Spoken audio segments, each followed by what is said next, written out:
हुकूमत सिंध ने अवामी एहतजाज पर चोलिस्तान कैनाल का मामला एक बार फिर मुश्तरका मफादात कौंसिल में पेश कर दिया। सिंध हुकूमत ने मरासले में मनसूबे पर तहफ़्फ़ुज़ात का इजहार किया है। 2 सफ़ात पर मुश्तमिल समरी में मौक़िफ़ इख्तियार किया गया है कि सिस्टम में पानी ना होने के बावजूद इरसा पानी की दस्तयाबी का सर्टिफिकेट कैसे जारी कर सकती है।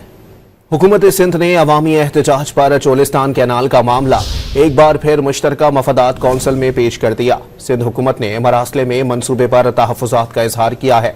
2 सफ़ात पर मुश्तमिल समरी में मौक़िफ़ इख्तियार किया गया है कि सिस्टम में पानी ना होने के बावजूद इरसा पानी की दस्तयाबी का सर्टिफिकेट कैसे जारी कर सकती है।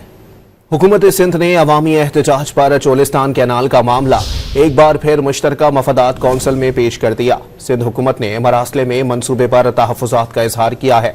2 सफ़ात पर मुश्तमिल समरी में मौक़िफ़ इख्तियार किया गया है कि सिस्टम में पानी ना होने के बावजूद इरसा पानी की दस्तयाबी का सर्टिफिकेट कैसे जारी कर सकती है।